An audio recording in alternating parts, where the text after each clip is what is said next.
Spirit Switchboard, airing live on the United Public Radio Network, 105.3 New Orleans.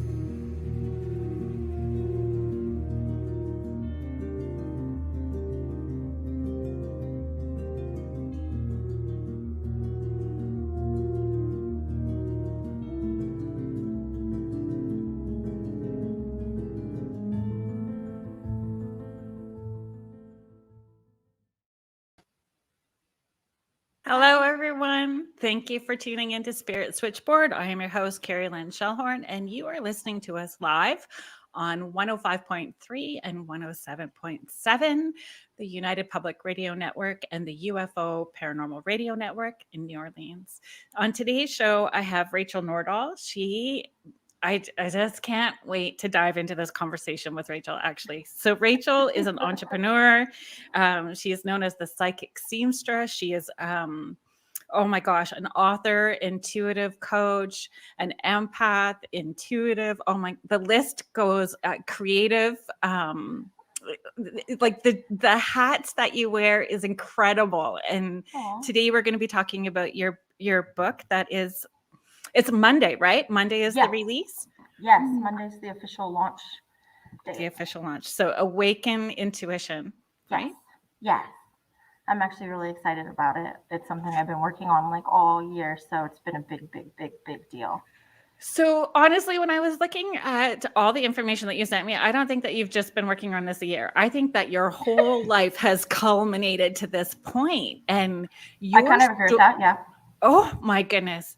Rachel, when I was, what I was so excited about to be able to tell you today was that I hope somebody is listening and decides to make a Netflix docuseries about you and your life, because I'm emotionally invested. That is awesome, actually, to hear. You're making me blush. Yeah, I'm fangirling. I'm emotionally invested. That is awesome. Because it truly is. Like, I mean, I have grown up being intuitive my whole life as well, too, being able to see spirits and connecting and have children the same way. And understand that those of us that are aware from an early age have very interesting stories. Your story in this short, blurbs that I had received, I was like, holy cow. Holy cow. Wow. And I'm like, of course our intuition is going to, yes. And it's not even like a whole book. I'm getting like your condensed version, which, wow. So I would like you to share, if you don't mind, your story. If we start right at the beginning and understanding, understanding your story. Mm-hmm. Well, there's a lot to it. It's one of those. It's like, where do you begin and what chapter do you want to start on? Some people develop their psychic abilities, and other people, they're born with them. And then depending on your childhood, sometimes they're coping mechanisms. And so you're slammed into it. Yes, you're literally, because they're senses. And it's just like hearing and smell and taste. And I don't think people realize that. People a lot of times think it's some like weird woo-woo thing that like only certain people have. And it's not. It's just most people don't develop them because a lot of it, especially children that grow up with an unstable household, or there's trauma, or there's the tumultuous different aspects going on in their life. And so as children, they become coping mechanisms. And a lot of times children aren't even aware that they're tapping into it. And it gets very confusing as you separate yourself from your parents and you're trying to navigate what's going on with you. And a lot of times it's a blessing and it's a curse, because it's very confusing until you understand what you're doing and how it works, and then learning how to ground yourself in it and being able to turn it off and on, because otherwise your antenna's just flying all over the place and you're trying to decipher what's yours and what's the outside noise and Yeah. how to filter it and how to process it. So I would say it definitely, Which is 20 arms of conversation. Yes. All of that. It really is. Yes. And it's a lot to take in because Discernment, yes, understanding how your body is absorbing energy and how yes, you're processing that and how you're interpreting it. Like there's yep. just so much to it. I think for me, where my story really began, because as a kid, I didn't really understand what was happening. It was just something I was innately doing. Right. And it was just how I navigated the world. And I spent a lot of time in my imagination. And in a lot of ways, with all the dysfunction and things that were going on at home or in family, I don't have memories the same like way that my older siblings do. Because I was lost in my imagination and playing with dolls and playing with imaginary friends. And I was encapsulated in my own little bubble. And so for me, it wasn't until my 20s that I realized there was a whole world out there and it didn't exist the way that I saw it in my head. Right. And so learning how to figure that out and navigate that was hard enough because it felt like someone just dropped me on my head. And trying to That came navigate that. Yes. honestly. Like that came. I'm like in between being a seamstress, Yes. restaurateur. Yeah. Like there's so The clothing kind of came from, it was my early 20s. I was a single mom and I had a near death car accident where I flipped off a bridge at 70 miles an hour on a curve. And so I lost the use of everything from the waist down. But prior to that car accident, and I think this is for me, life is interesting because timing is everything. And I don't think people realize how much timing plays a part in life. Because everyone's always in a rush to get to a destination. And then when you look in hindsight, things that happen to you, and this is one of the biggest things that I learned, some of the most horrible things that happen to you are the biggest blessings that'll ever happen to you in life. 100%. So like including our parents. Yes, absolutely. Absolutely. And that's why I say like the good and the bad, but the negative, that's where personal growth happens. Yeah. That contrast is where we grow and expand. And so it is a really huge, big part of life. And that does come with your parents, good or bad. That comes with your family, good or bad. And that's just a blueprint of where you started. That's not where you're going to end up. But before I had that car accident, I had started my vocational school in somatic therapies, and I had gotten into massage therapy that led me down to neurostructural body work. And so that's what I was doing. So like I was in school all the time and I was getting body work done and healing modalities on my body on a daily basis, 5 days a week. So we were doing like, our teacher had us doing 45 minutes of yoga to ground us in our body. And then we were doing energy work and we were learning all these different modalities before we were allowed to touch each other and actually work on each other. So I had been doing that for several years. And so when the car crash happened, I was told I was never going to walk again. That was the prognosis. And because I had had the education that I had, and I was very much in my body, that just didn't compute. Like I was very much in tune with what was going on with me. And so I did end up walking again. And I hit my left temporal pretty hard in that crash. And ever since then, the way that my brain processes pareidolia is very different. It's like way overdeveloped. Like I see patterns in everything and I'm constantly connecting dots and peeling back the layers. And my brain naturally does it at a really hyper fast rate. So for some people who are listening, they may not know what pareidolia is. Can you?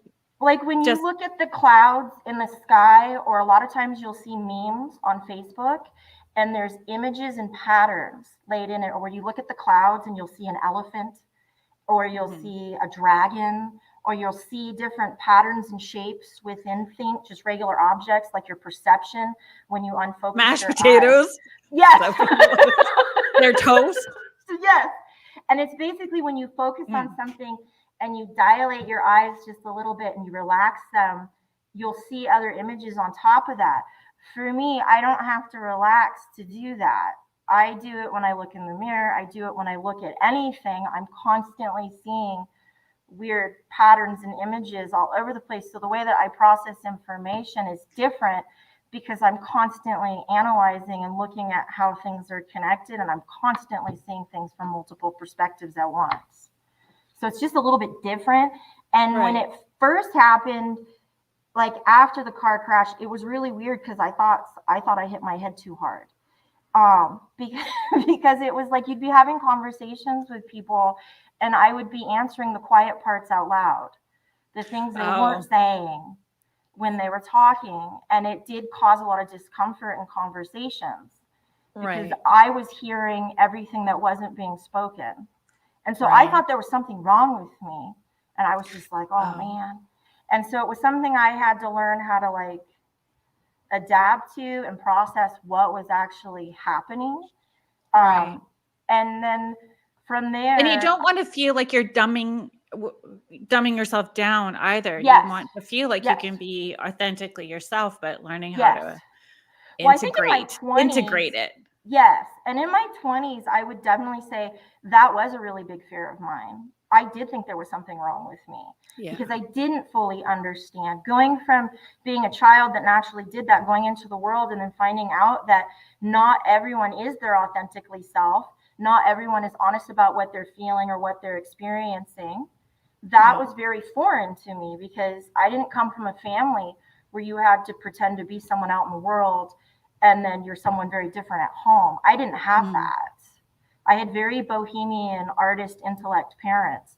So we didn't have that in our household. Wow. And so for me going out into the world, it was very confusing. And then I'm having these experiences and you find out other people don't see things that way. Because you just, as a child, you just naturally assume, well, if I do, then everyone does. There is no, you don't actually go, well, there's something different about you. That's not how you look at it. And so it was very turbulent going into my 20s because it was very much, like I said, it just felt like I got dropped on my head because I was like, what? I don't understand. Why isn't everyone else as sensitive? I have a kiddo that's in this autism spectrum, and he said that from a very, very young age. He's like, people don't say their truth, and he used to see what they weren't saying as well too, right? Like he approached a teacher once and he said, I'm sorry that you're upset today. And she's like, oh, I'm okay. And he's like, no, he said, when you're upset, you chew on your lip, and you've been chewing on your lip all day. Just much more observant and aware, right? Yes, very much taking in your surroundings. The whole environment. Yes, absolutely.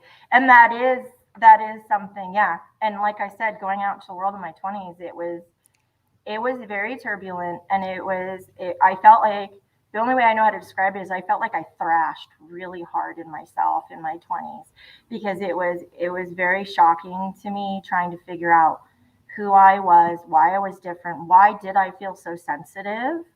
I took everything to heart. Just very I want to say very naive. Just there was a lot of innocence, and I didn't understand relationships and different things like that. So I was very intense. But I think the world needs more people that are feelers. They need more people that cry at the buffet and cry during commercials. Like, we need more people that are compassionate. The world needs more compassion. Absolutely. Looking back, I don't think there was anything wrong with me. I think it was more learning how to love and accept myself and really step in to my own. And that's hard. And you were a single parent and having this life altering. Yes. And experience. My son and I definitely, there is a sibling dynamic because I was so young. So there's this hierarchy, but there's much more of like we were raising each other.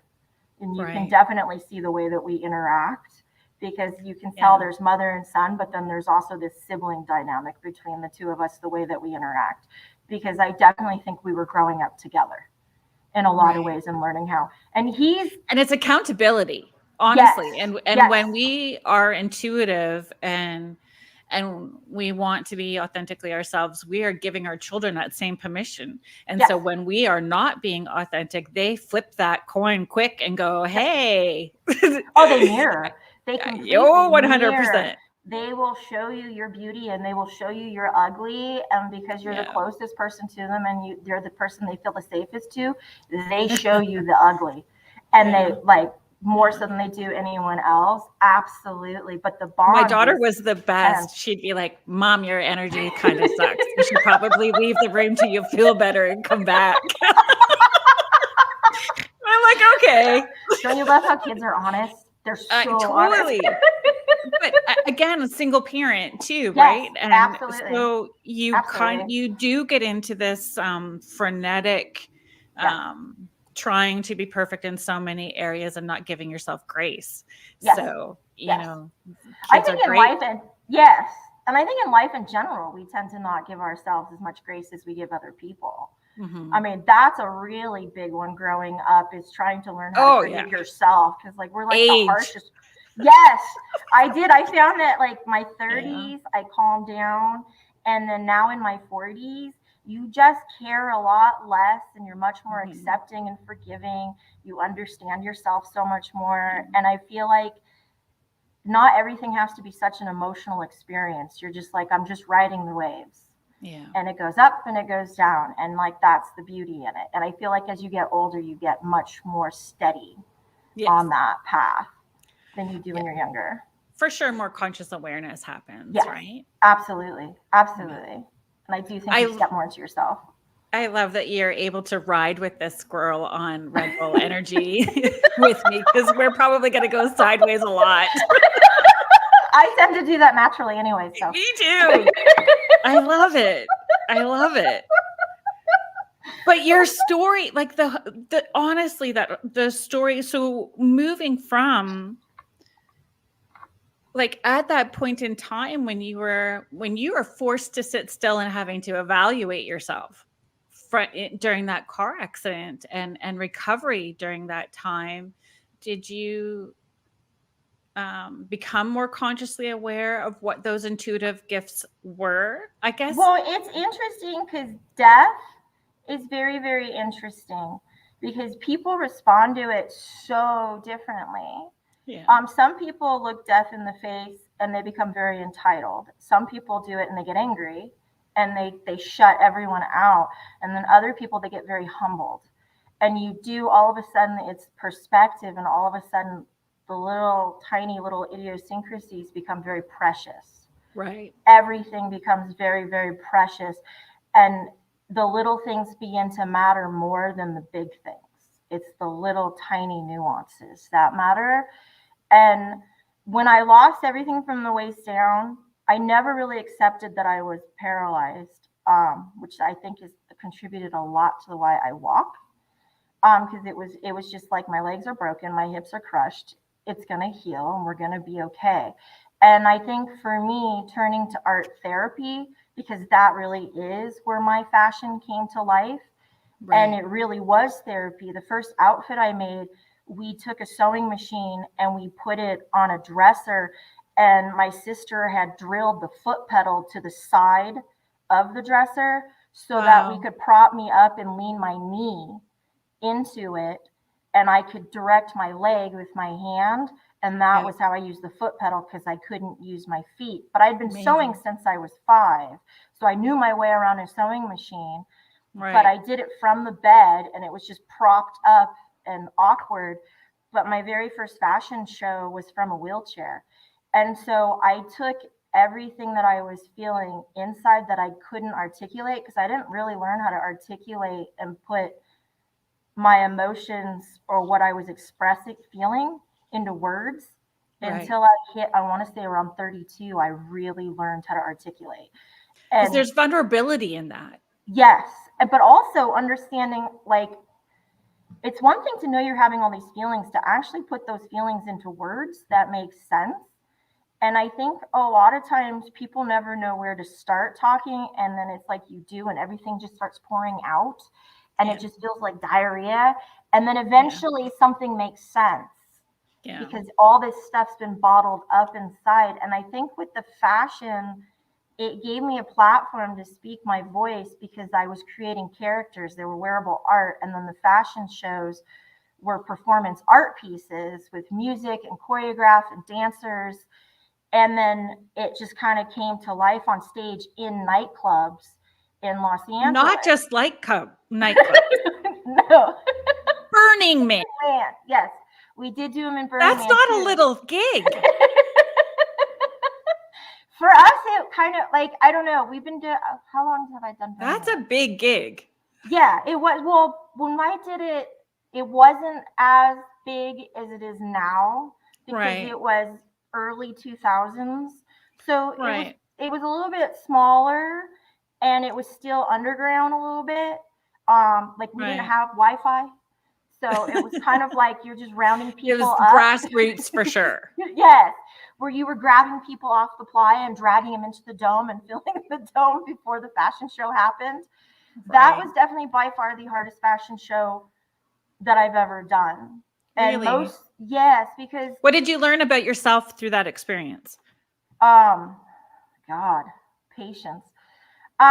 Trust actually, because when I got there, well, first of all, my ticket didn't happen. So I had literally gotten all of the models out to the playa and I didn't have a ticket. So we sent my artwork, we sent the models. The crew was already there, the sound system was already there, the DJ was already there, and I was the only one that wasn't. We didn't know how we were going to get a ticket. I didn't have a ride, and we didn't know anything until the very last minute. And it was blind faith and trust. And that was one of the biggest things I learned with doing fashion shows. And I think that people don't realize when you're doing, whether you're writing a book, whether you're doing fashion, no matter what you're working on of the project, things stack and they build and they go together. And right before things come to life and actually blossom into what it's supposed to, you kind of get the tower card and everything falls apart. And things get ripped out because when success happens, regardless of what project it is, not everyone gets to go with you. You kind of take that last step. And so it kind of just feels like everything manifests and then it crumbles because that's kind of how the universe takes what's not supposed to be there. It just got you to that point, and then it removes all that, and then it actually creates what it's supposed to be. And there's a lot of trust in that, and you have to learn how to trust the process. And breathe. Yes. And you can't overreact about it. You have to go, okay, well, this is weird. I don't know how I'm going to get there. I don't really know if I'm going to show up. I wonder how this is going to play out. Yes. I wonder. The more you surrender to that, the faster it actually catapults you and it happens. Because it was like the last minute, some kid that had been in a fashion show several months prior showed up at my door with a fucking Burning Man ticket. And then all of a sudden another model showed up and she's like, I'm not going to go, but I am going to drive you there. I'm going to make sure you get there. And so she drove me all the way out there in the middle of the night.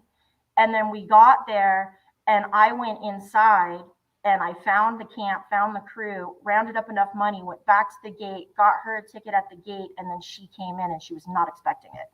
She literally had the clothes on her back and that was it. And she was like, I guess we're doing this. And but that is sort of what Burning Man was about, right? And that was what it was about. Community and pulling. Yes, that's exactly what it was about. And so we were out there and the stage didn't show up. They had problems with the sound system. It was like every day there was a new obstacle and they were like, I don't know. We don't know if it's going to get built. We don't know if we have it. I don't know. And I was like, well, I guess the worst case scenario, we'll just do it, in the middle of the plot, whatever. And then the night before, everything kind of just came together and it happened. Definitely. But it was one of those, that whole entire event from start to finish was like, you kind of just threw your hands up in the air and you were like, whatever's going to happen is going to happen. And I'm just going to lean into whatever it is and make it work. And that's how that whole entire show went. And that was the most difficult fashion show I ever did. But it was one of those moments where you really learn to trust the process and you're like, it's going to happen exactly how it's supposed to. And you really do have to trust that. Is that still part of your life, creating? I haven't done any type of fashion, I want to say, since 2015. I did that. I grew up at the Renaissance fairs. I designed for my mom, so it kind of came natural. The car crash really propelled me into it. And then from there, I want to say when I started doing the restaurant, you have to be kind of crazy to want to own a restaurant. My youngest son, currently. Not that he's wanting to own his own restaurant right now. That's the goal. So he's just my baby. So he's just turning 8. Well, he just turned 18, but moving into becoming a chef, right? And he's loving his job and learning, and he's like diving into all the restaurants downtown to talk to any chef that will talk to him and asking them questions to teach him. He's like a little sponge right now. That's awesome. That's super awesome. That is like super awesome. Moving into, you still saw food through an artistic lens, though. Yes. I would say from the doing fashion shows, what I have found, it's interesting because I use the majority of the skill sets that I learned from art. I apply definitely in all areas of my life. Very much so. When I had a boutique in Arizona, I didn't know how to be a boutique owner. I didn't know how to run a store, but I knew how to do production because I had been doing fashion shows for so long. So my grand opening, I produced it the same way that you would do any other production of that scale, because it was all I knew. And it was interesting because, and I remember the night of our grand opening, I nearly had a panic attack because there was a line all the way around the block, because the way that I had produced it, I didn't realize that you don't do that type of production for a boutique. But why not? Exactly. But I didn't know that many people would show up. So it was very daunting to see that in my little store, trying to fit that many people inside a building on Main Street. So it was a little bit like I was envisioning people coming and going and shopping and eating, and it was fully catered. There was dancers on pedestals. There was live mannequins in the window. It was like a full production, but I was envisioning this little boutique and people shopping, and it turned out like everyone in town showed up because they were just like, what is this? So do you not find that's how the universe works too, though? We have a perceived idea. We may not have an expectation to the attached outcome, but if we surrender, the universe can always have something bigger, better, and more in store for us if we allow it. Absolutely. Your story just, you can't control, and that's a big one. Inspires.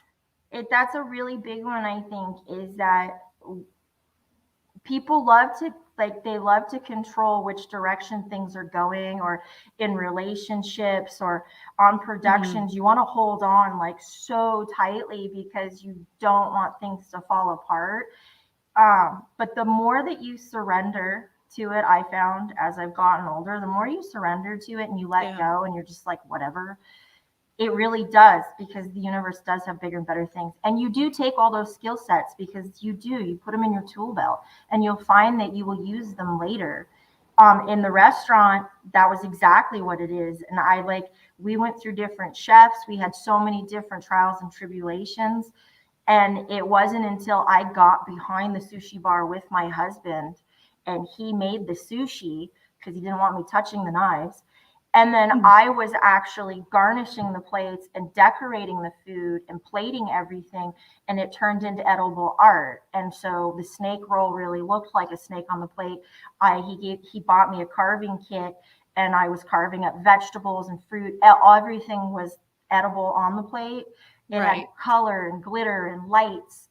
And so it was people came just to get the plate to see what it looked like, because they were all one of a kind. And no matter what you ordered, it never came out twice the same way. And that's what people were coming for, was that. So how much importance do you feel creativity is to intuition? I think it is, well, it depends because everyone is different, but creativity is one of those things where you can teach skill set and you can teach skills. Creativity is an interesting one because you can teach it to a certain degree, but you either have it or you don't. And As there's far as different there's there's some different people who are levels. just very creative at creating drama. Yes. That's their skill set. Yes. Skill set. Yeah. It is a skill set, but there's It is. people, I find people get addicted to it because I've met people and clients that connect in the dysfunction. Yeah. And I have family members that are the same way. Without that, and artists are notorious for that. And I've seen it most of my life where you hear it all the time with artists. Singers say it all the time. Different huge artists say it all the time. If I'm not suffering, I make the best art when I'm suffering. And so they will self-induce drama in their life so they feel heartache, so they can pull from that pain and able to create the most beautiful masterpiece that's macabre. And it resonates with so many people because you can feel the catharticism coming out of it. But the problem with that is, when that happens, is all of your relationships and people around you, they don't want to be around you. Yeah. Because it's so just volatile and it's so up and down and you feel crazy inside. You don't feel balanced. You can't have a healthy relationship. And you're constantly, even on a subconscious level, seeking out that drama.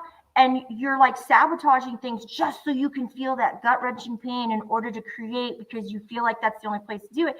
And I feel like it's a big cliche that I've found in the artist community, because I'm like, when you balance yourself and really ground your energy and learn how to channel that energy, you can create the most beautiful things from love, joy, from those places. And when you can actually get to that place where you can pull from your pain and your joy, then you really have something, because then you're balanced. Yeah. And you can actually appreciate things. And it's amazing the things that you can create. And then you can also tap into the darker side without having to live in it.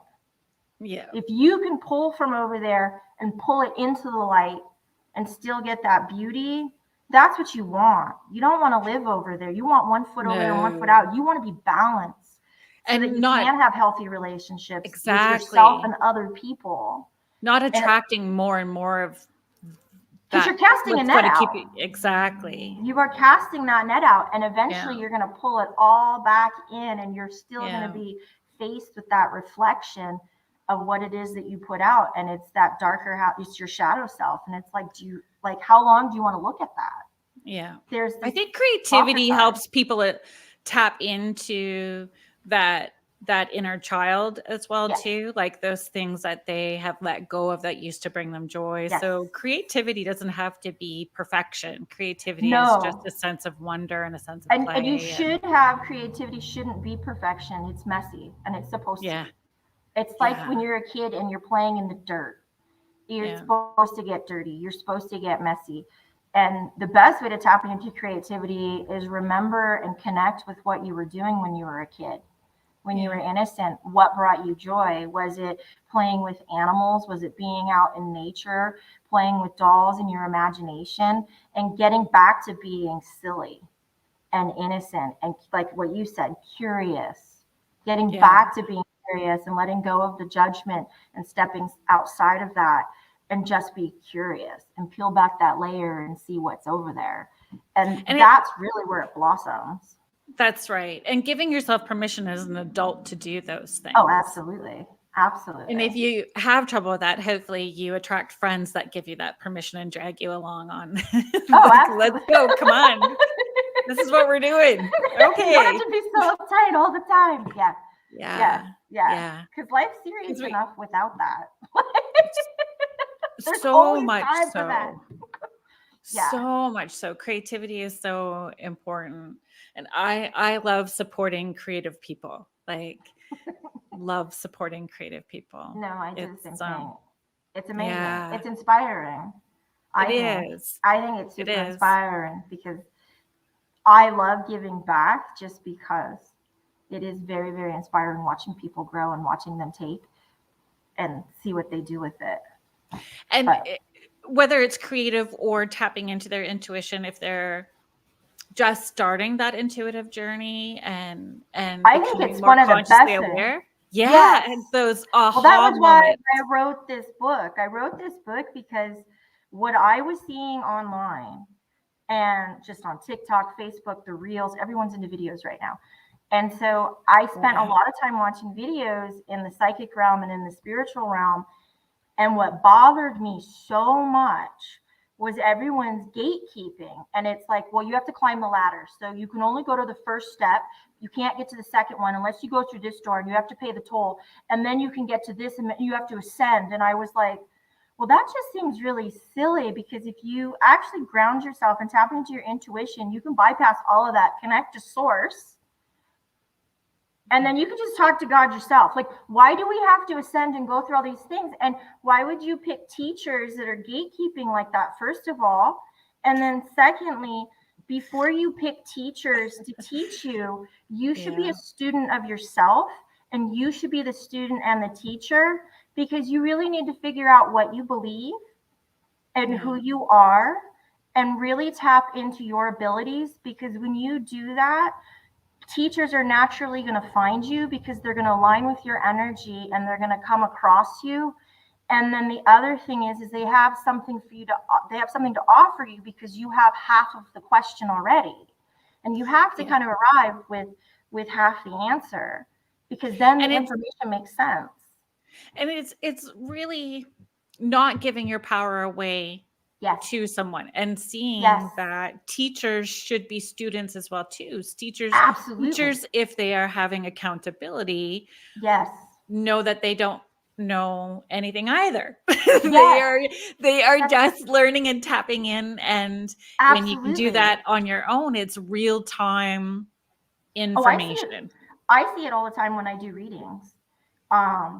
When I do readings with people, sometimes when you're giving readings to people, I'll hear myself when I'm channeling, and I'm like, that's really good information. I should also take that. Yeah. Like, but do you not feel that spirit plays that on us as well too? So this is what you are also. Yes. It's constantly mirroring. Your clients constantly mirror different aspects of yourself. And I do it all the time when I'm reading people, and I'm like, this message wasn't just for you. And I probably should apply that in my own life over here. And it's interesting because it is, people do mirror you constantly. Do you find that clients, because I see it for myself, it's like the universe decides this week, this is what we are collectively working on. Yes. So you have all of these people that are randomly from all over the place, sometimes internationally, and the theme of the week is the same for each client. It'll even span several weeks, where everybody that calls or everybody that wants reading, it'll literally align with something that's going on with my life, and I will resonate with what it is that they're talking about. Which, when that happens, what's really interesting is it's 10 times easier to tap into, because you can literally taste the energy off of them and pull right off of it. And it's really easy to translate. But I do find that there'll be like, it comes in waves. Everyone's looking for this. They're all kind of looking for the same answer, and then it'll be something else. And it's very different. And I find most people, it's relationships. People want to know how to have relationships. At least that's what they mostly come to me for. People that gravitate towards me, they want to know how to have relationships, whether it's romantic, platonic, family. It's relationships. That's what people usually gravitate towards me for. So do you find that you take them back to their relationship with themselves first before you extend? Like, do you intuitively tap into what they are needing, attracting? Yeah, it's individual. It's individual, and it's always different, because sometimes some people are very, very resistant, and they don't want anything other than what's right in front of them. And, yes. And it's so funny when you're super intuitive, you can hear their internal dialogue. And I'm like, I've called some people out. I just heard you tell me off in your head, and it's okay. I'm holding space for you. Let's move through this together. but it's true though. And that's It's all they want to very true. hear. And Yeah. so you kind of have to read that and go, okay, Yeah. well, this is all they can handle. So we'll just address this. And then some people, they want you to expand further Yeah. and they want to go deeper. And and as soon as you do, it's amazing how they melt and open up. Yeah. And they're like, okay, I'm open to receiving. Let's explore. And that's always the best, because you leave feeling fulfilled, like you went on this journey together and you feel like you actually helped somebody get clarity. I think maybe 5 years in, I mean, stepping out of the woo-woo closet and publicly saying, this is who I am, right? Yes. Was 16 and a half years ago, I guess, now. And for the first few years, you see it as a gift and being of service. So you take on everything that comes your way because it's a gift and you're being of service. And then I shifted what I wanted my intention to be to work with people who want to grow. Yes. And I could pull that. Yes. So I saw a shift when I checked myself and did that self-reflection. And then I know that the clients that are coming to me have a different intention that's more in alignment for the way that I want to work. Absolutely. And that's a process too, because I remember going through that. It's a huge process because you really have to weed it out. And it starts with your own accountability, and you have to learn to say no to people or refer them out to someone else. I'm not the person for you for what it is that you're seeking. Yeah.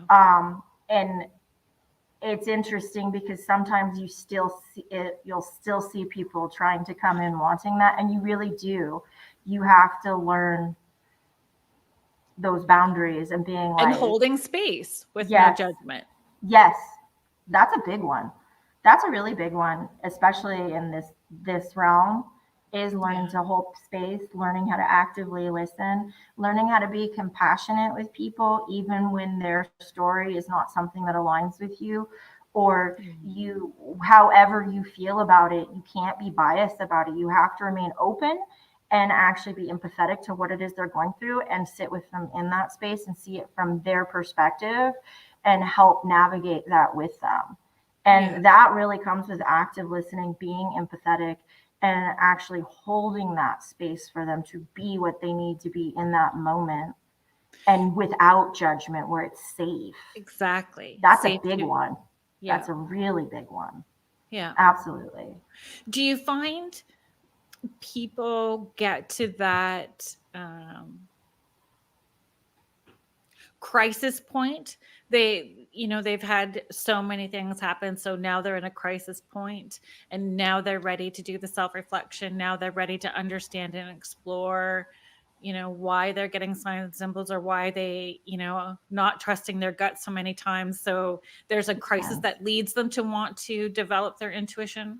It depends. I've met some people that come to it naturally on their own, and it's like, for some people I've seen, it's just easy. Like it just feels very easy, like it's a natural part of progression and growth. And then I've met some people where, yes, they've had to hit a certain point where they're like so uncomfortable with the way things are going, where they've started to notice the patterns. And as soon as you point it out, they're like, oh, that's what it is that I'm experiencing. And how do I shift that? How do I change that?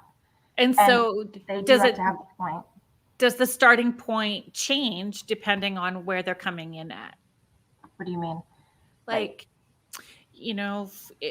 looking at your book, so Awaken Intuition for Beginners. Yeah. So what would the first step be in acknowledging that you're having these experiences? The first step is being open to the fact that you are having experiences. Everybody is. And then the second one, everybody is. Yes, everybody is. And the other one is that I tell people, get a journal. And the reason I say that is because start jotting things down. In the book, it talks about first understand what your intuition is, because everyone experiences it. Everyone's walked into a room and felt uncomfortable and you don't know why. Everyone's had somebody walk up to them and shake their hand or say hello and you cringed. Yeah. And you were like, please don't touch me. That feeling you should slow down because you just need to slow down and drive by a police officer. Yes. Or all of a Whatever. sudden you're like, I've had people say like, I just had this weird feeling I shouldn't go down that road. And then they turned and took a different way home. And then there was a car crash on the road that they were going. Yeah. That, you know, everybody's had the experience where they've met somebody and they felt very familiar and made them feel safe. That energy was so comforting and they don't know why. That's your intuition telling you that. That's your gut. Those are gut feelings. That's what they call that, or sixth sense, or whatever term you want to use for it. That's what your intuition is. And 9 out of 10 times we ignore it, or there's just so much noise going around. People are just like, oh, that's just whatever. It's fear. You're just afraid. You're just being judgmental. You're just very judgy, whatever. Chihuahua brain, I call it. Yes. And you kind of just brush it off and you ignore it. And so the first step would be, when you have that feeling, listen to it and then actively see where it takes you. And the reason I say start with a journal is because jot that down, because what you'll notice and what you can always do with a journal is go back and reflect, and you'll start to see a common theme and a pattern emerging the more that you're jotting it down. It's the same thing with like dreams. Everyone thinks that dreams are this or that, or I'm having this dream about this person over and over. It's always about you. Your subconscious is always talking to you. It's always about you. Yeah. And it's giving you all this information, and we shrug it off. But a lot of times when we have dreams, we wake up with this weird feeling. You know, write that down. Write down all the like little details. Go ahead. I find we believe what we read. Yes. Even if you're standing in line and it was like, maybe Brad Pitt did do something on that airplane in the cover of that magazine. We tend to do that. Even if you know it's not true, you still. Yeah. There's something. So I find it's like when you say it, you claim it. So when you write it. When you write it, your brain actually, there is something. The reason why people tell you to write down your affirmations, the reason why is because your brain connects with it more from pen to paper. When you take the pen and you put it to paper and you write it, you're actually reading it in your head, and it actually does download the information in the subconscious a lot quicker. For me, I have to say them out loud, otherwise I get a knot in my throat. Right. You say it, you claim it. Yes. And so for everyone, it's different. Some people can do it in their head. I have to actually say it out loud. I have to have the resonated voice, that frequency actually going out. Otherwise, my throat begins to tighten. So does that go back to childhood and not having a voice as a child? Is that something that carries over, do you think? Or is it just... It's possible. I don't know. I just know for me, and that was the other thing I learned about affirmations, because people always tell you there's like so many different ways to do it. And I remember people always going, you need to say it this way, or you need to say it that way. And eventually you just do it over and over and over again, and your brain will connect with it. I found the simplest and the easiest way was give yourself permission. Yeah. I told myself it was okay to have these things. I gave myself permission to like have these things. It was like, so often the easiest way to do it is just allow yourself. And that's the biggest one. The reason it doesn't connect is because you haven't actually accepted it and given yourself permission and said, I'm allowed to have these things. I'm allowed to have a good life. I am allowed to have love. I am allowed to have abundance. And it's okay. It's not a dirty word. It's okay to have abundance, and it's okay to want those things. And abundance in all forms. Yes. Like absolutely. Looking at it as abundance in all forms. Joy, laughter. Sure. Abundance is everything. Yeah. You can have abundance in love. You can have an abundance in money. Money always seems to be one of those dirty words because people, and it's like money is energy. They're numbers in the ether. That's what they are. It's energy. It is an actual frequency, and it's okay to have it, because without it, you can't actually do anything in the world. So it is important key, But abundance isn't just material possessions or money. Abundance is Yeah. love, family, joy, laughter, children. All those different things encompass abundance. When people are abundant, their cup runs over. And the only natural thing next is to give. And that's where giving comes from, is because you are so abundant. That's just the natural next step, is to actually pass it on and let it overflow into people around you in the wider community. I found with affirmations, I learned how my body responds to a lie, whether it's a lie that I've told myself or a lie that's coming at me. Oh, Because absolutely. if it felt like a lie, then I'm rejecting it right away. So There's a weird tightness that happens. totally. And For again, me, that it's like helps right you here and here. understanding how your body is giving you your intuitive language, like learning Yes. your personal intuitive language. And you don't even realize it until you start doing that, and you're like, why am I cringing? I'm in the process of loving my body wholly and completely. Yes. Not quite there yet, but I'm working on it. So Yes. I'm in the process of truthful. Yes. But it is true though. But your brain does, it connects with it more when you write it down. And I don't know, that is a really interesting question though, what you were saying earlier, whether or not it was I just didn't have a voice earlier on. I just know that, but because when I started doing affirmations later in life, that was a big one for me. It was like I really did need to not only hear my voice, but put it out there and let it resonate. And it was weird. And the moment that I started doing that, the affirmations actually started connecting. Do you have journal books? Did you create journal? I do, yes. A lot of them, Amazon, that was where I started with writing. Well, actually, gunsmithing is where I started with writing, oddly enough. I read that. Your story is incredible. I'm telling you, Netflix docuseries. Somebody needs to get on it.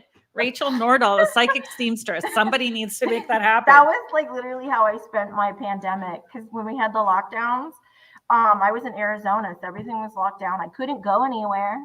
I couldn't go to you could go to the grocery store, or you can go to the 2A stores. And my husband's really in 2As, and I couldn't understand anything people were talking about. I was like, I have no idea what any of this stuff is. And so I ended up taking a course that ended up being a longer course, which ended up being a degree. And so I was just like, okay, whatever. But it got me, the big thing that I took from that, well, I do now have an appreciation for firearms and the art behind firearms that I don't think people actually know about or understand. My best friend helps design firearms. Seriously? They are. Seriously. It's more she said than what people there's an think. Art to it. Yeah. Yes. Ballistics, they cast, hand loading, engraving. There's just so, and then the stories behind. You would never believe when you actually dig in and research the stories behind how firearms came about and which ones, and the men behind it. And they had nothing to do with that industry, and how they got into it and how the whole thing evolved. And it is so fascinating. And there's so much art behind it. And I got into researching, and I really got into writing. And every teacher that I had was like, you need to start writing. You need to be writing books. Like, you have a very distinct style, and you have a lot to say and a very interesting perspective. And I don't care what you're writing, but you need to be writing. And it was actually every single teacher came back with my papers. And one of them actually contacted me outside of school, and he was the one that was like, look, this is how you self-publish. These are the different things that you need. This is what you need to be doing. Start researching this, and here's a place to start. And then he sent me one of his own books, and he was like, this is how I did it. And from there, my curiosity just kind of started peaking, and I started doing workbooks. I started doing journals. I actually write in my own journals. And then I did a tarot workbook, and that was kind of how that started. And then the intuition one is literally, it started off as a little tiny workbook, and then it evolved into a book because it's everything running around inside my head. And I put it on paper, and I really think that if people actually started tapping into their own intuition and actually exploring that, you'd be amazed what blossoms. And intuition is not just for psychics and tarot readers. People in finance use their intuition. People in the stock market use their intuition. People in business use their intuition. It's key to so many different avenues in life. Very key. And you'll hear people in different sectors talk about they actually practice meditation and honing their intuition to make really big decisions. It is one of the biggest things, and it grounds you in your body. And when you're grounded in your body, there's so many things that knock you out of balance. A big part, right? Where people feel disconnected from their body because they're in either survival mode or they're just in that go-go mode, outdated patterns. I'm really sorry, folks. I was so engrossed in the conversation. I was not paying attention to the comments, and I am so sorry. So I'm just getting rid of dude who is like scamming everybody for readings right now. So I think we've got rid of him. I'm very, very sorry, folks. I apologize profusely. Thank you for being patient. I am now on it. And that's okay. Not everybody needs to I'm just seeing a couple of comments from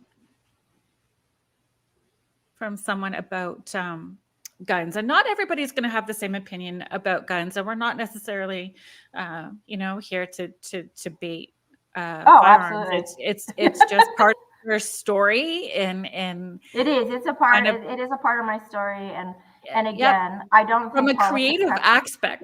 Yes, it was from the creative aspect. Yes, and I know everybody has their own opinions. Gunsmithing, yes, and it tends to fall into the political sphere more so than not. I was coming from it from a very different spectrum. I always thought firearms were just. Well, my first instinct was they're just pins and springs, and then you really get into it, and there's a whole art to it. There's so much more to it, and for me, that really blew my mind, and it did change my perspective.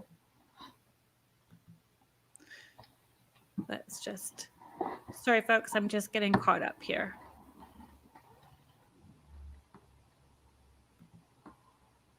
There we go. Can you see that, Rachel? Oh, where can we buy the book? Oh, it's on Amazon, and it is on Barnes & Noble's website. There's an ebook. We did it in the ebook format as well as I did it in the paper book format. It's on pre-order right now in Amazon and in Barnes & Noble's website. And then this Monday is the 25th, if I'm correct. It goes live. You can pre-order it because that's what I did. Yes. Yeah. You can pre-order it, and then Monday it actually releases, and it goes completely full launch. I just kind of did the pre-order ahead of time, so that way if I needed to adjust anything and figure things out, I gave myself wiggle room. But yeah, Monday it completely goes live. I'm waiting for my copy as well. Really, eh? Yes. I just have the PDF that you have. And so I'm like super, I want to see the tangible paperback. I love the feel of a book. I love the smell of the paper.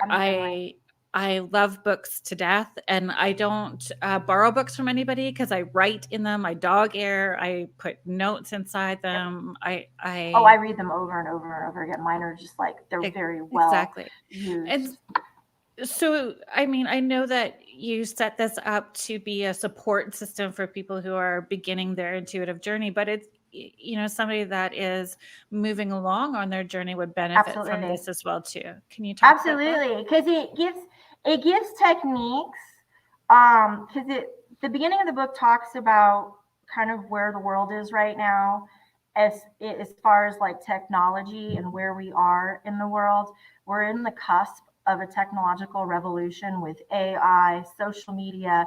Social media is turned into a global marketplace. So malls in the real world are kind of dying. Everyone is online, and that's where everything's happening. And because of that, there's so much noise and so much chatter and so much things being thrown out at you. So the book kind of starts with that, and then it goes into understanding your intuition. And then, sorry. The name of the book is Awaken Intuition, Developing Psychic Abilities and Cultivating Inner Wisdom for Beginners. It looks like this. Yeah. It's a sound wave, just in case. And actually, if you go on Amazon and you do a search for Rachel's name and you type in Rachel Nordahl, her author's page comes up, and you can order from there. And the journals actually are some of the journals are available. Absolutely. Or you can go to psychicseamstress.com, and the homepage has links to everything. So I don't know. I tried to access it, but I'll try again later because it. You have to put www. For some reason in front of it, because it's a custom domain, and so for some reason it does the same thing for me, and it's really frustrating because I normally just put in psychicseamstress.com and it doesn't work. But if you put www. in front, for some, I don't know, technology's finicky, it works. But it does work. But if you go there to the homepage, it's just immediately on the homepage, there's links to everything, and it'll take you wherever it is that you want to go. It'll take you directly to the page on Amazon or Barnes & Noble, depending on which platform you want to support. But the book initially, it starts with where we are right now and why everyone feels kind of out of alignment with themselves, because we're plugged in and what's happening. And then from there, I talk about different ways that you can connect with your intuition and understanding what it is and what it is that you're experiencing. And then throughout the book, there's different techniques, from grounding your energy to cleansing your energy. That's a really big one that people don't talk about enough. I know. And not just like your energy, like on your body, but also your dwelling, your home, your car, your space, because we collect energy, and your bubble goes all the way out past your fingertips, from top to bottom down to your feet. You have a sphere, and you're taking in all this information and data and people's energy when you work with people, and you have to cleanse that and diffuse it to get back to yours, so you're not processing everybody's stuff at all times. And you have to clean your space, your crystals. Your energetic hygiene is as important as your physical hygiene. Yes, it is. It is so key. And you'll also find when you do that, you feel 10 times better. It is so important to mental health. So important. When I've done big events and come home and I'm really tired, so I neglect my self-care and go to bed without doing any cleansing at all or grounding, I wake up and feel like I have a psychic hangover. I am foggy brained. I am literally bumping into furniture and not in a cool space. So, I mean, again, that comes back to grace, you know, like I know that self-care is still a process for me to work on. And so forgive myself and get back on. The big thing is not just forgiving yourself, but when that happens, is being aware of what's happening and why you feel that way. Because so often than not, we internalize that, and then we don't understand why we're feeling that way. Yeah. And so then you think that there's something else happening, and it's like you just downloaded while you were sleeping, not just all your experiences from the day, but everybody else's stuff that you just mingled with. And now your body just, your subconscious just downloaded all that. And now you're trying to filter what's yours and what's not. And it's okay if that happens. And you have to be very graceful with yourself about it, but also self-awareness that, okay, this is why this is happening. And it's okay. I'm going to allow myself to feel what I'm feeling right now without judgment. And I'm going to do what I need to do to feel better.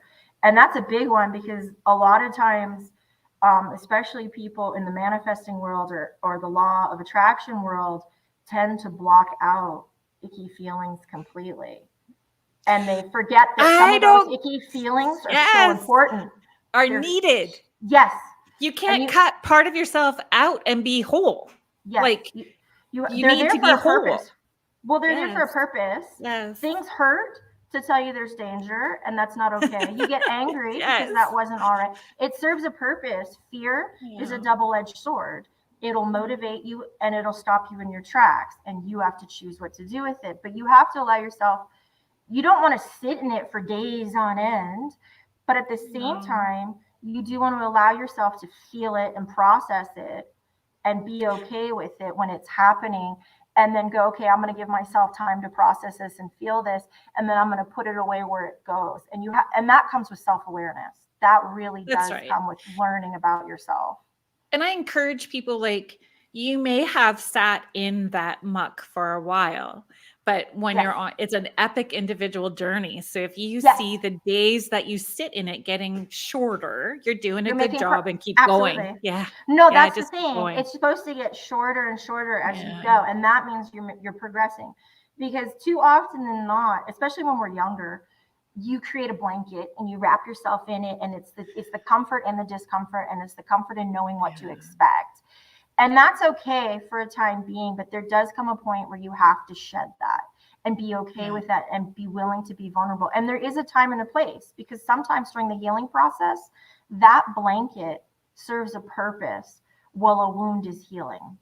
And you have to allow yourself that space to do that. We go into cocoon mode in order to protect ourselves.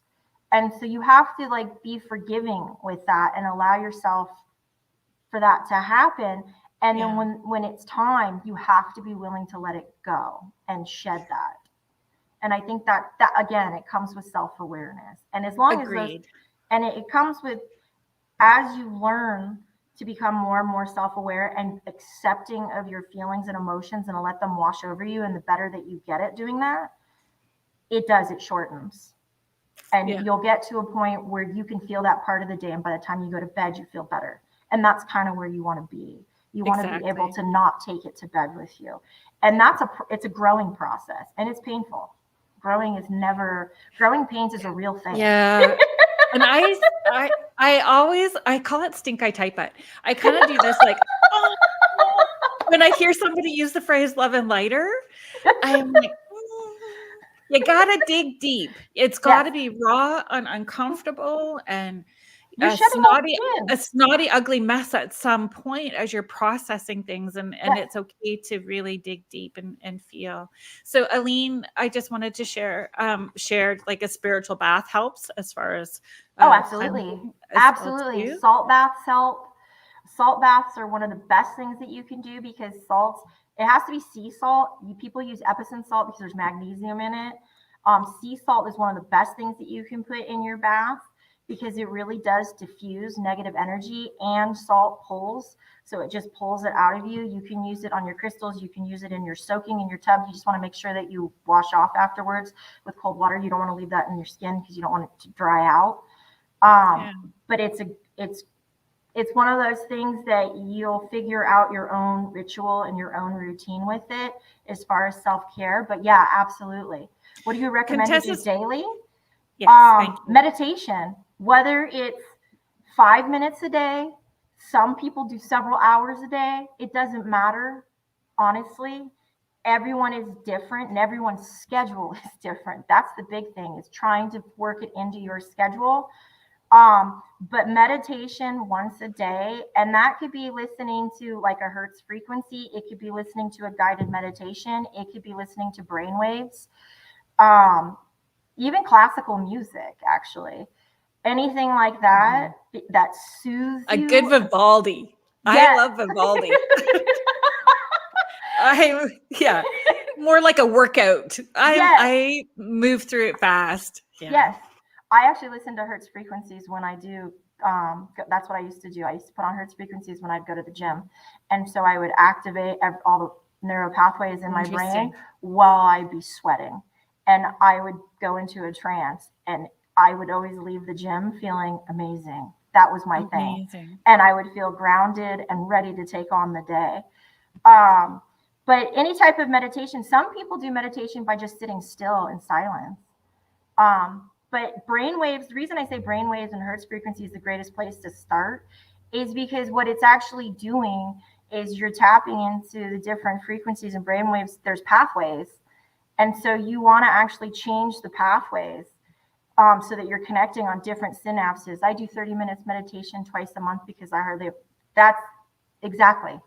You got to do what feels right for you and what works for your schedule, because some people can do it every day. Does really, if you want it to actually happen a lot quicker, once a day, 5 minutes a day. And I would suggest first thing when you wake up, start your morning, or right before you go to bed, because you're going into that sleep mode. So you're getting out of the way of your conscious mind. And that's why I say that, because you want to bypass that. Your conscious mind is always skeptical and always going to protect you. You're trying to get to the subconscious, and you're trying to actually create new pathways to actually connect dots. It's kind of like moving triggers in a different way, because you're creating different pathways of how things connect. Brain sync is Callie Hell is where I started, actually. And I started with, she has an amazing one. It's 30 minutes and it's for self-love. And when I first started doing them, this was like forever. I want to say like almost 2 decades ago. It was uncomfortable. I couldn't stand it. It gave me a headache. And the reason being is because you're now, instead of the normal pathways and neural pathways, you're changing that, and it's changing the dialogue. So as you're creating new grooves and new pathways, it's uncomfortable because your conscious mind wants to resist it. And what do they tell you with resistance? You want to lean into it. Anytime you're doing self-help, anything having to do with self-help and self-growth, where you have the most resistance is the direction that you need to go. Because it's persistent. Yes, because it is. Because it's like, no, we don't want to do that. That's not a part of our blueprint. That's not our programming. Why would you want to go there? That's going to end badly. And so that's those programs in the background running. And I had to actually work through that. And it took about a week and a half of listening to it. And it just felt like nails on a chalkboard. And now when I listen to that same session, I pass out. I instantly go into a trance, and it's the most calming, relaxing, and it puts me to sleep the fastest. But you have to actually, as soon as my brain connected to it, it was like so soothing. I make my morning coffee routine my meditation time. Like I include that as part of that whole. So I actually have my first coffee, but I'm not drinking it. It's just the warmth of it is comforting. The smell of it is so it's extra sensory for me. And I just kind of take those deep breaths and away I go. So really meditation can be how you need it to be. Yeah, absolutely. There is no right or wrong way. And I think that's a big misconception. People think it has to be a set way. And there isn't. There's not one size fits all. Well, because there are some people within that love and lighter community that make it rigid. There are teachers within the woo-woo world that are very rule and oriented and strict. And it's okay to have an appreciation from where it came from, but be open-minded. It's not going to be the same. Well, that's like relationships. There is no right or wrong way to have a relationship. And that includes with yourself. Yeah. It's what works for you. And people that are that rigid, they need that structure. They need those hard lines, or they fall out of sync. And that works for them. And they can be rigid like that, but that's not for everyone else. And it is okay, Contessa, that your mind wanders off to do other things. You don't have to stay focused. That's just it. When you're doing meditation, you're not supposed to stay focused. If you want to focus on something, when your mind starts going like racing and you're just like, why am I planning out the rest of my life? Focus back on your breath of breathing in, breathing out, and then let your mind wander again. You don't have to control your thoughts. And that's one of the biggest misconceptions, is you can observe your thoughts and you can let them race all they want to go, but you don't have to control them. And you also have to remember, sometimes when there's so much going on in your head, how much do you actually journal or actually talk out? Like, do you have someone that you can actually talk to? Because a lot of times it's just loose brackets looking for shelves. There's so much running around inside of there. And then your mind starts racing. And a lot of times we try to control that, which when you do that, it just speeds up. And it's just like, ah! And then you end up fighting your own inner dialogue. And that's right. Yes. that negative self-talk will kick in. Yes, it absolutely does. And then you Mhm. go, well, it doesn't work for me. And you're just supposed to observe it, let it go. Even if your mind is all over the place, just sitting still, there's something to that. Yeah. And your mind is doing all that busy work because it's not used to sitting still, and it doesn't want to. It wants to keep you so that you don't ever pay attention to what's actually happening. Right. So just allow it to wander. That's what I say. And then journal. Yes, and journal about it. journal. Absolutely. And Yeah. journaling is one of those things where spelling doesn't matter, grammar doesn't matter, your way that you talk doesn't matter. It's just getting it out of your head. Everything that you've ever wanted to say. It is a private place. It's a sacred place. It's between you and yourself and your journal. And you can always look back at it. You can rant on it. You can yell, scream, whatever. It's just getting it out of your head. Because 9 out of 10 times we don't have, like, your self-dialogue. How many people share their self-dialogue with their partners? It's just a bunch of stuff running around. And 9 out of 10 times. Or their dogs if you don't have a partner. Exactly. I talk to my dogs all the time. And my husband. Me too. but 9 out of 10 times, like, we build things up inside of our head, and it's so huge. And the moment that you say it out loud, you start to realize how insignificant and little it is. It's just a loose bracket looking for a shelf. It doesn't know where to go, and it doesn't know how big it is. And inside, your imagination and your conscious mind makes a big, huge mountain out of a molehill. And it's just all over the place. And so get it out of you. That's the first thing that you want to do. Yeah. So those of us, I'm really sorry. No, anybody that's just tuning in and joining us on the show today, thank you for joining us here on Spirit Switchboard. I'm your host, Carrie Lynn Shellhorn, and you are listening to us live on the United Public Radio Network and the UFO Paranormal Radio Network, 105.3 and 107.7 New Orleans. And we have Rachel Nordahl on the show, and we're talking about intuition, and Monday is the release of her book, Awaken Intuition. Thanks for being here. Absolutely. I know. Do you know, I wrote the description for today's show twice, and I think that I had put just released on one because I had pre-ordered it, and then I was like, oh my goodness. It's like, oh, it doesn't, even if you order it today or you order it Monday, it's still going to ship out on Monday. Yeah, Monday is the release. Monday is the release. But that was kind of like, I would say start with meditation. Journaling is so key. And then from there, there's so many different ways that you can go. Learn about, the book does talk about your chakras. It talks about Hertz frequencies. It talks about brainwaves. And it does talk about spiritual tools. I use tarot, and the reason I use tarot, one of the biggest reasons I got into tarot, it's a focal point. It's a total focal point. The fool's journey in tarot. But you're visual. Yes, I'm very tactile and very visual, and I'm very particular even about my cards. Before I buy cards, I actually have to go through them and see if I resonate with the pictures, the colors, the imagery. Yeah. Otherwise, even though I know the traditional meaning of the cards, I can't read them. I just look at them and stare at them, and I'm like, I don't know. I don't get anything. So how would you encourage people to understand or to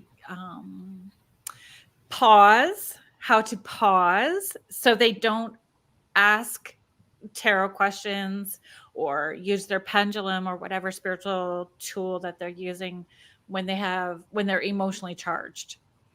Like asking in the, trying to remain neutral when you're supercharged. Yeah. Emotionally charged moments, right? And emotionally charged questions. Can you speak to as far as like a client being emotionally charged, or you being emotionally charged and you're reading it to read yourself? Exactly. That's two different things. When you're reading for yourself. Because, I mean, we're at this point, if we're talking about beginners, right? And encouraging people to tap in, you know, the hope is that you're not practicing on other people when you're just learning for yourself at this point, right? Absolutely. Because that's just being unbiased with yourself is one of the hardest things to do. And I think a lot of it, whether you're using pendulums or you're using tarot cards, there's like so many different divination tools that people use. When you're reading yourself, it's being able to be objective and looking at it from outside of yourself. And that is one of the hardest things to do. And that comes with practice. And in the very beginning, it's really difficult. And the reason being is because people are so, all of us are so attached to the outcome. Mm-hmm. You really want to know. You want it to be in your favor.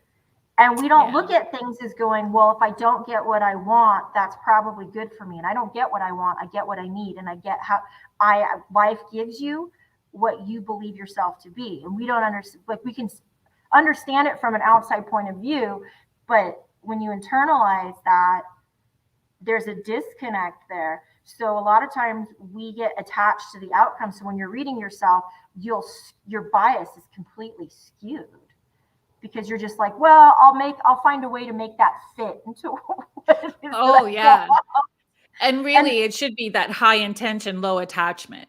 Yes, it can be very, when your emotions and your energy is super high, you can actually, you end up manipulating yourself into like, well, I know that card traditionally means this, but it probably fits this way. And so it's very hard. And that comes with, I would say the biggest thing, if you want to learn how to do that, learn about self-awareness. Learn about why it is that you do the things that you do. Why do you want that? Why is it that you need that so badly? What is it that you want? What is it that you think that you want from that situation? I actually really evaluate that. Yeah. And it's not easy. I did this exercise, I don't know, maybe 8 years ago, because journaling was always really hard for me, because journaling meant accountability. And I was really wanting to bury my head in some certain places that I didn't want what the truthful answer was. Yes. So then when I stepped into being truthful, I wrote out every male person that I could remember, like from as far back from the youngest age. I wrote every male person, what that relationship was, what the lesson was that I learned. And I'm currently 52. Yeah. So I did this maybe about 7 years ago. So that's a lot of people to run into, but it was like teachers and kids that I had relationships with. And it's so truthful what you said. Like when you are writing it, you see the patterns. You start to see. So I did the same with women as well too. And I could see why I was pulled to certain people. I could see why certain people were drawn to me. And it was a huge aha moment for me. Well, one of the biggest things that people, when you Rachel, I just want to read this. I just want to read this for you. Or if you want to read it. It says, yes, self-reading can be so deceptive as your energy can be strong and manipulative. Yes, absolutely, it can be when you're looking at yourself. And the biggest thing is that no one wants to admit out loud. And like what you're saying, write it down, because it does make you accountable when you look back and you see the patterns. Is regardless of what relationship that you're in, whether it's platonic or romantic, the only common denominator between you and everyone that comes into your life is you.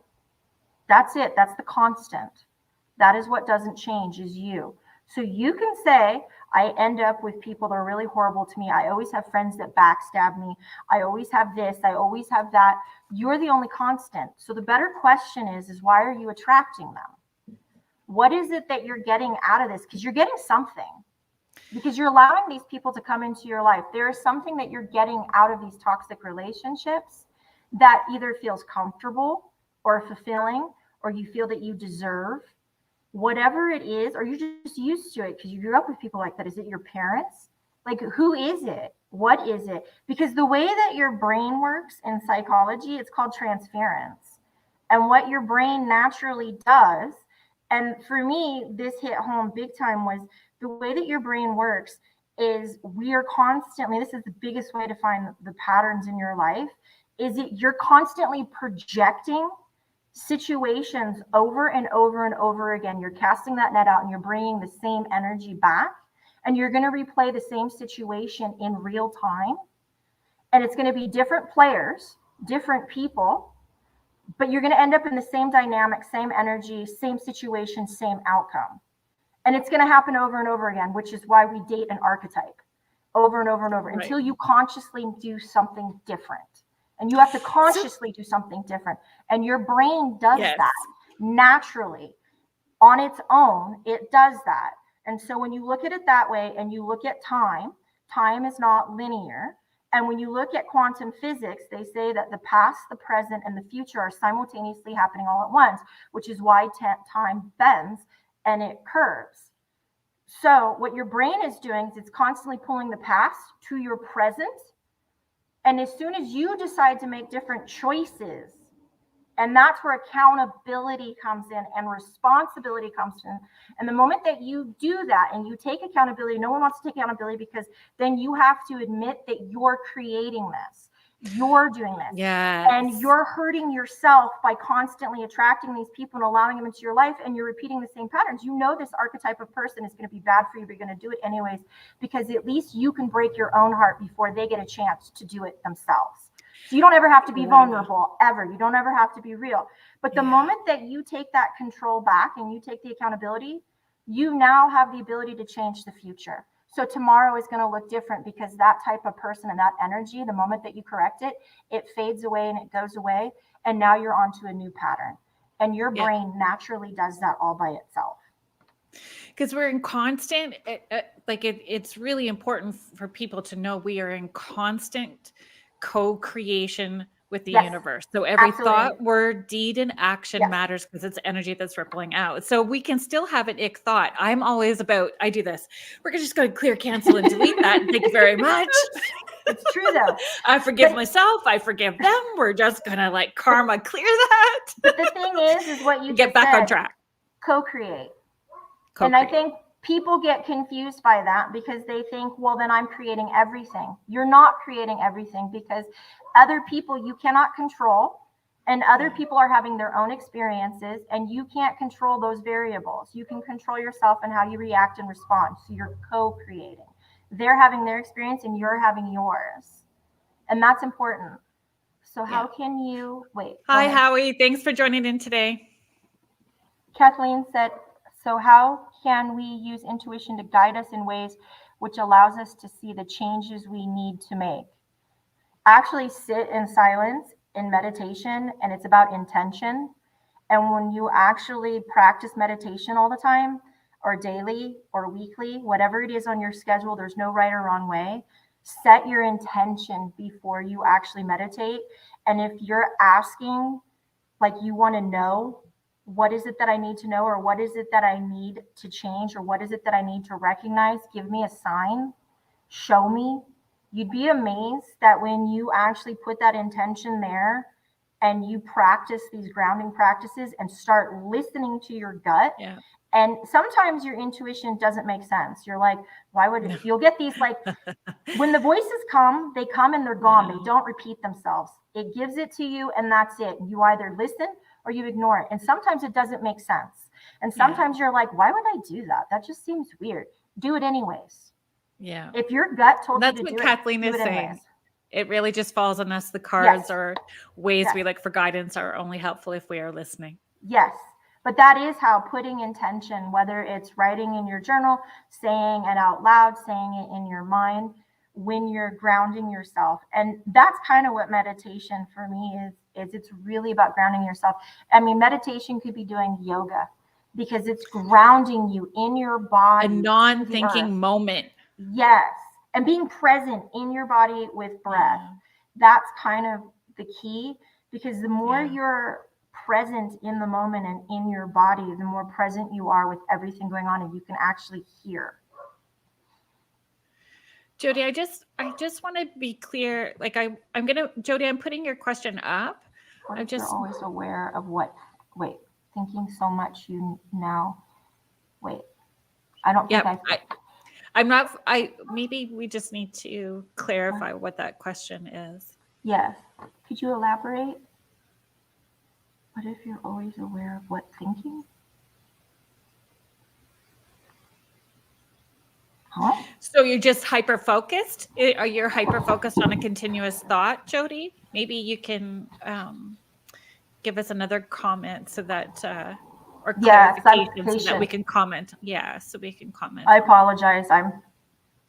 There's a disconnect happening in my brain because I'm That's like, okay, mine too.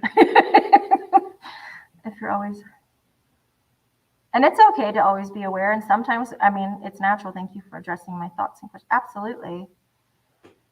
And sometimes we do obsess over things, and that doesn't necessarily mean that you're going to make it true. That's the other thing. Sometimes people tend to think with co-creating that I'm obsessing over this and now I'm going to cause this to happen. That's not necessarily how it works. Just because you're obsessing on it doesn't mean that your subconscious believes it to be true. Yeah. That's just it, because the it's not Chihuahua what, brain.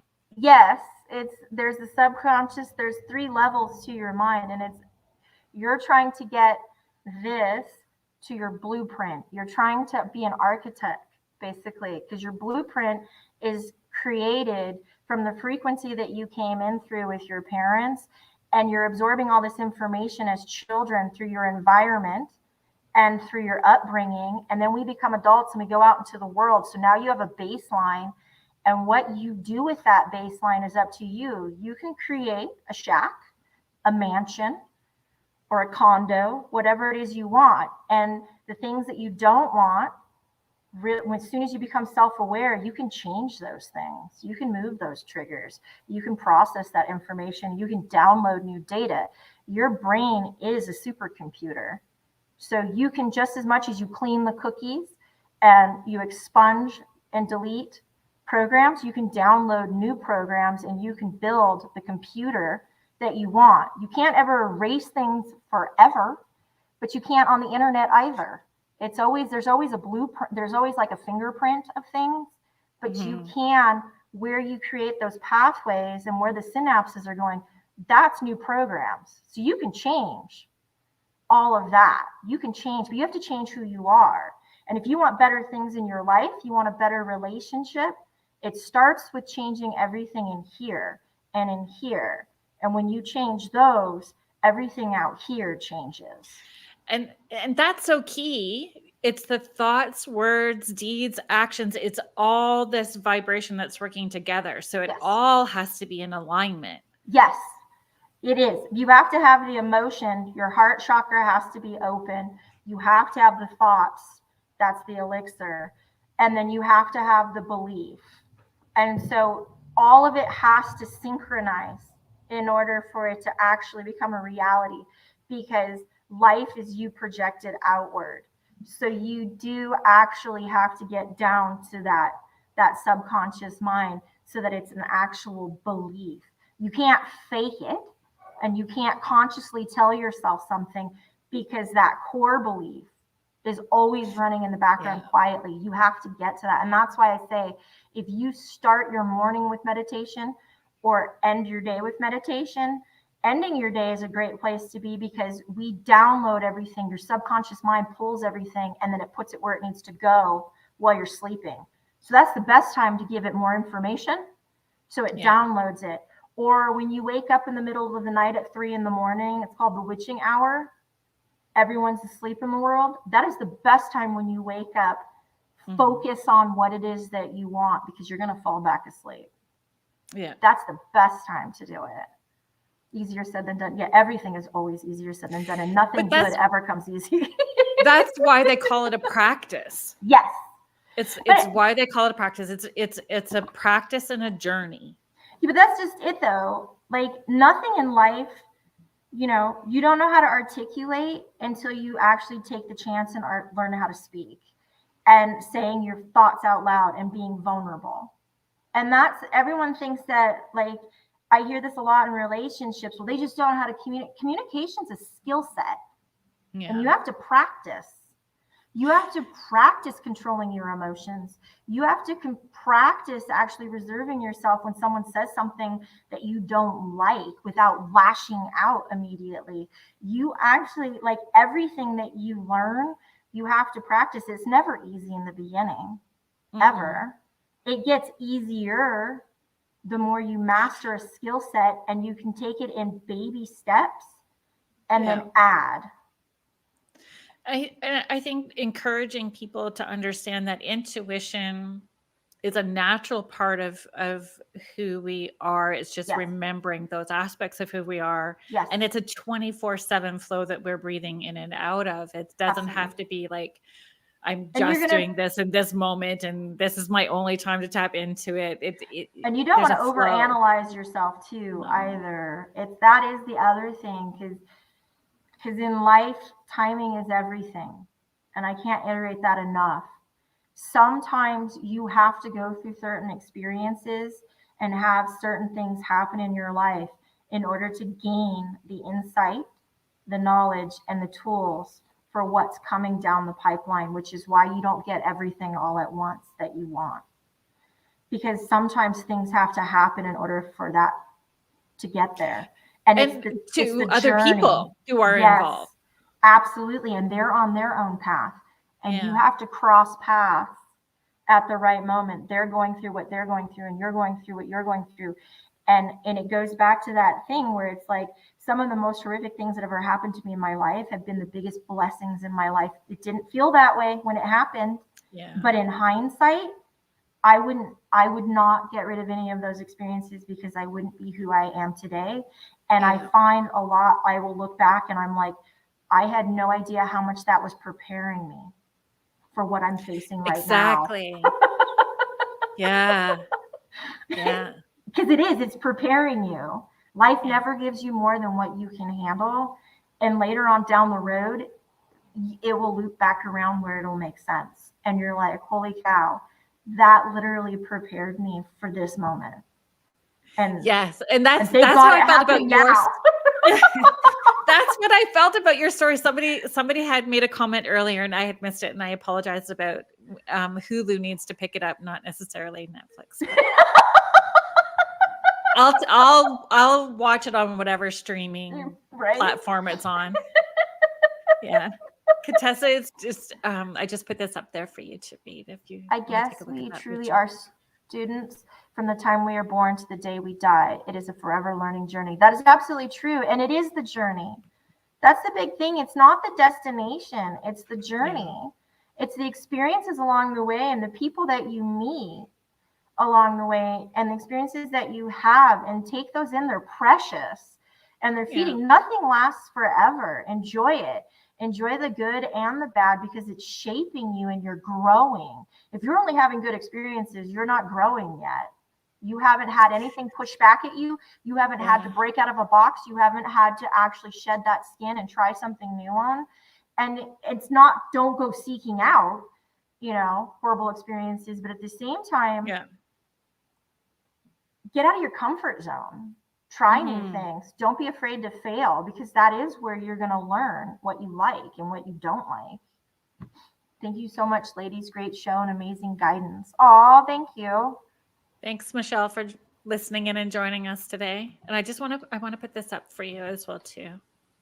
Yes, I told my son we all will always have new things to learn in life, no matter how old we get. That's true. That's absolutely true. And it only gets better, I think. I like growing older. I agree. I love it. I personally, most people say they want to go back to their 20s. I don't. No. I love being older. Yeah. I absolutely love it. It's easier. Everything isn't so dramatic. You're not living in your emotions. There's more perspective. And life is so much more fun. And you enjoy all of the little things. Relationships get better. I don't know how to explain it. You just learn to really love and embrace yourself, and you enjoy all of your flaws. Yes. And you're seeing how you can empower yourself, right? Yes. But it's not even just like, I feel like as you get older, it's no longer I. Where the real joy comes from is watching other people pop and bloom. Yeah. And when you see those people have those aha moments and you watch them pop and like they step into who they are, it's weird how much pleasure you get from it, because you're watching people grow and expand. And it is such a like you learn to appreciate other people's success and seeing people step out and share their story. And then it's inspiring and it encourages you and it encourages other people. And it's like a ripple effect. And as you get older, you really learn to appreciate that. And it's beautiful. It's no longer just about you. So I don't know. I like getting older. Yeah, I do too. I have a granddaughter that's 3, so that's added a whole other realm to it. And so, I know that the people that do follow me on this journey and have allowed me to be a part of their journey know that my granddaughter calls me Queenie, and I just because it's fun. Like, it's so fun. I had quite a while ago. I had a date that kind of went sideways, and it went sideways because I said, I'm about to be a grandma, and I can't wait because I know that I want to be called Queenie. And he's like, great, being called a grandpa or a grandma is so that's such respect to be called Queenie. I just don't understand why you'd be wanted. And I'm like, it's still respectful, but it's just a little bit of fun. We're just gonna have a little bit of fun. Well, absolutely. And it's a 3-year-old, which is even funner. They're so amazing. Little people are just like, I don't know. They're amazing. Because everything is a sense of wonder. Everything feels like Christmas morning. Mm-hmm. It feels like, whew, what wonderful things are going to happen today? What joy is going to happen today? I was the auntie with all my siblings' children because I did art and fashion. Yes. So I got to play dress up with all of their kids and make their Halloween costumes. And like holidays, all the women would be in the kitchen and I would be off in my makeup collection, and they'd be painting and drawing all over my face and doing my hair, running into the wardrobe room. And it was, for me, it was fun. It was like so much fun because I was just off dorking off with the little kids. I was that aunt. So with my granddaughter for her 3rd birthday, which was in June, I bought her, didn't make, but purchased, I made her a tickle trunk. I don't know if you know Dr. Dress Up. No. Mr. Dress Up. Mr. Dress Up's Canadian. Wow. Ernie Combs, but he would have the tickle trunk. And when you opened up the tickle trunk, it was Dress Up and you could play and use your imagination. So that's who I grew up with. So I made her a tickle trunk and filled it with all kinds of dress up stuff, from mummies and skeletons to butterflies to dinosaurs, you name it, it's in there. But she just loves it. She loves running around the house and having a sense of wonder. And I think for us adults, I know that our time is limited right now too. And I'm sorry that I'm going to be kind of rushing you through this, but your inner child, you actually gave your inner child a name. Yes. Madison. Yeah, I didn't actually give her a name. You did. She did. She presented it. Well, I was 32 years old and I had a dream. And I was hearing audio outside of myself while I was sleeping, and it woke me up. And it was a woman called my name. And then I kept having dreams about a little blonde girl with curls. That was in my early 30s. And then after I married my husband, she started coming back into my dreams. And I finally asked what her name was. And she presented herself in a dream, and she called herself Madison. And so I just call her Madison. And when I meditate, I've asked about her, and I always see white, huge wings behind her in my 3rd eye. And so when I channel, I actually connect to Madison, which is my inner child and my higher self, when I connect to source energy. And when I write, it's literally like writing in a trance, and it's streaming conscious thought. And that's actually the state that I write in when I write. Yeah. But and that's where I got Madison from. That's amazing. And I think but it's so important. And again, there's an aspect of that non-thinking moment, creativity, and knowing all of that is part of the journey. And it was also being non-judgmental because it was a weird, I was kind of scared of it at first because I was like, I literally heard her voice outside of myself, and that kind of freaked me out at first. Oh. And then I kept dreaming about her. That would be another level of your intuitive muscle and how it works, like your inside ear, outside ear, inside eye. Absolutely. Some people hear audio outside. I just had never, that was the first time I had ever experienced it. So it was new. Right. And I was like, is that normal? Like, what is that? Where did that come from? And I really had to, and I think when I met my husband, he really created that safe space for me to really explore it. And he was very supportive about it. He was non-judgmental about it. He was very supportive about it, and go ahead and explore that. And the more I explored it and meditated on it, and focused on my third eye, the more I set intentions, and she just revealed herself to me through dreams, which one of the books that I wrote, there's chapters upon chapters about Madison. And I actually talk about the dreams, the experiences, and how her and I actually connected. But honestly, I think she's always been there. I don't think this is something that came about. I think it is my inner child. I think the day that I almost died on the side of the road, because I remember vividly, and I remember telling my mom, because I was bleeding out on the side of the road for 2.5 hours with a truck on top of me. And I didn't feel alone. There was someone with me, and it was a presence, and it told me I was going to be okay. And so I felt like I was wrapped in white light. And I actually think that was Madison. I think it's my inner child and my higher self that's always been with me. And I believe that's the imagination that I had when I was a little girl. And it was just a matter of me coming to a point in my life where I was ready to actually introduce myself, because I think somewhere along the way I had put her away. Right. And locked her kind of up in a room, if that Divine makes sense. timing. Yep. Yes. Divine timing. Because we Then do it that. unfolded. We tuck away our innocence and we put it away. We put away childish things. And sometimes you need to take that back out, because she is my intuition. Exactly. This has been a pleasure. Thank you so much for Absolutely. joining us. Thank you for having me. It was great. Honestly, it was great. We can do this again. I would love to. I love talking to you. We can, maybe next time we can open it up if you want to take questions as well. Yes, too. that would be awesome. Other intuitive questions. We can do this again another time. Okay.